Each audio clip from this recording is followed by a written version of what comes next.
പട്ടാമ്പി എവിടെ വന്ന് ഇറങ്ങിയാലും പെട്ടെന്ന് നടന്നു വരാൻ പറ്റുന്ന രൂപത്തിലാണ് കോളേജ് ഉള്ളത്. പഠനകാര്യത്തിൽ പ്രത്യേകം കെയർ ചെയ്യുന്ന ഒരു കോളേജാണ്. ഫ്രണ്ട്ലി ടീച്ചേഴ്സാണ്, ഫ്രണ്ട്ലി മാനേജ്മെൻ്റ് ആണ്. പാരൻസിനെ കുട്ടികളെ സേഫാക്കി പഠിപ്പിക്കാൻ പറ്റിയ ഒരു ബെസ്റ്റ് കോളേജാണ്. പട്ടാമ്പി പാലവുമായി ബന്ധപ്പെട്ടുള്ള ഗതാഗതക്കുരുക്കും പോലീസിന്റെ ട്രാഫിക് പരിഷ്കാരങ്ങളും പട്ടാമ്പിയിലെത്തുന്നവർക്ക് ദുരിതം സമ്മാനിച്ച ഒരു മാസക്കാലമാണ് കടന്നുപോകുന്നത്. ടൗണിലെ ട്രാഫിക് പരിഷ്കാരത്തിനെതിരെ ഇപ്പോഴും പ്രതിഷേധം നിലനിൽക്കുകയാണ്. അധികൃതരുടെ ഭാഗത്തു നിന്നും കാര്യക്ഷമമായ നടപടികൾ ഉണ്ടാകണമെന്നാണ് ആവശ്യം. പാലം കംപ്ലൈന്റ് ആയതിനു ശേഷം കച്ചവടം ഒന്നുമില്ല. കച്ചവടം ഇല്ലാത്തൊരു പ്രധാന കാരണം എന്താ വെച്ചാൽ ഇവിടെ പാർക്ക് ചെയ്യാൻ പറ്റില്ല. പാർക്ക് ചെയ്യുമ്പോഴത്തേന് തന്നെ വന്നിട്ട് പോലീസുകാർ അപ്പോഴക്കപ്പം തന്നെ വന്നിട്ട് ചാർജ് ചെയ്ത് പോവുക, ഫോട്ടോ എടുത്ത് പോവുക, ഇങ്ങനെ ഓരോ പ്രശ്നങ്ങൾ. പിന്നെ ഒരാളും അവിടെ നിന്ന് ഇങ്ങോട്ട് ബ്ലോക്ക് കാരണം ഇങ്ങോട്ട് വരാനും പറ്റാത്തൊരവസ്ഥയാണ്.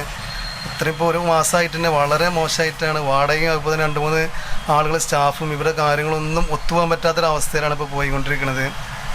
എങ്ങനെയും എത്രയും പെട്ടെന്ന് തന്നെ ഇതെന്തെങ്കിലും ഒന്ന് ചെയ്തു തരാൻ പറ്റുന്നുണ്ടെങ്കിൽ വലിയ ഉപകാരമായിരുന്നു. ഇപ്പോൾ ഓണവും കാര്യങ്ങളൊക്കെയാണ് വരുന്നത്.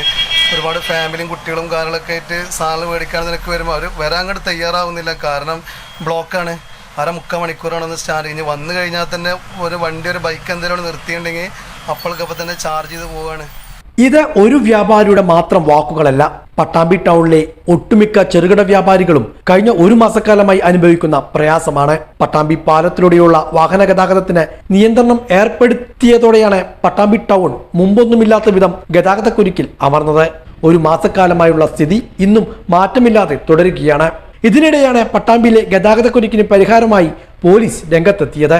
ട്രാഫിക് റെഗുലേറ്ററി കമ്മിറ്റിയുടെ തീരുമാനപ്രകാരമാണ് ട്രാഫിക് പരിഷ്കാരം. ട്രാഫിക് പരിഷ്കാരത്തിന് തുടക്കം മുതൽ തന്നെ പരാതികളായിരുന്നു. എവിടെ പാർക്ക് ചെയ്യണം, എവിടെ അനുവദനീയമല്ല എന്നത് നിശ്ചയിക്കാത്തത് തന്നെയായിരുന്നു പ്രധാന പ്രശ്നം. റോഡരികിൽ എവിടെ വാഹനം നിർത്തിയാലും പിഴ ഈടാക്കുന്ന അവസ്ഥയ്ക്കും ഇത് ഇടവരുത്തി.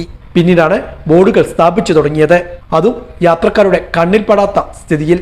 കടയിൽ കയറി മരുന്ന് വാങ്ങുവാനുള്ള സമയം പോലും അനുവദിക്കാതെ പിഴയിടുന്ന സമീപനമാണ് പോലീസിന്റെ ഭാഗത്തുനിന്നും ഉണ്ടാകുന്നതെന്ന പരാതിയുമുണ്ട്. ഒരു കടയുടെ മുന്നിൽ പോയിട്ട് 5 മിനിറ്റ് നടത്തണം. ഉള്ളിൽ പാർക്ക് ചെയ്തിട്ട് എവിടെയും പോകാനില്ല. ചിലപ്പോൾ 5 മിനിറ്റ് സാധനം വാങ്ങാനാവും എന്തെങ്കിലും. അപ്പൊ അങ്ങനെ വരുമ്പോഴുള്ള പ്രശ്നം നമുക്കുണ്ട്.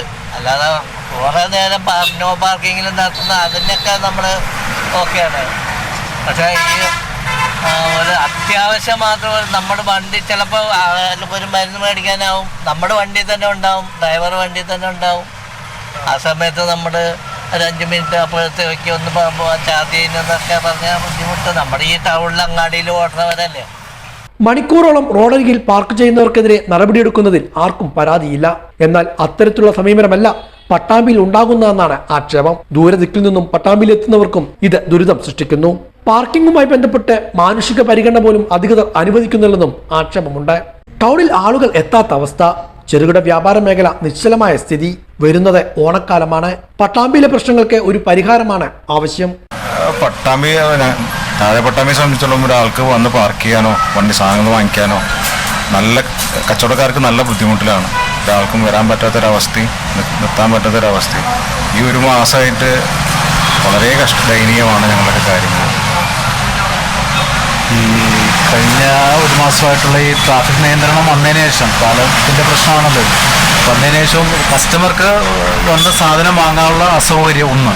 കാരണം അഥവാ വന്നാലും സാധനം വാങ്ങിച്ചിട്ട് പോകാൻ അവർക്കൊണ്ട് പറ്റുന്നില്ല. അപ്പോഴത്തേക്ക് പോലീസിൻ്റെ ഭാഗത്തു നിന്നുള്ള ഫോട്ടോ എടുപ്പും പിന്നെ ബുദ്ധിമുട്ടിക്കലും അത് മറുവശത്ത് ഇതെല്ലാം കൂടി ആയപ്പോൾ മൊത്തത്തിൽ ഈ മേഖല ആകെ വ്യാവസായികമായിട്ട് എല്ലാ കടക്കാരും തകർന്നിട്ടിരിക്കുകയാണ്.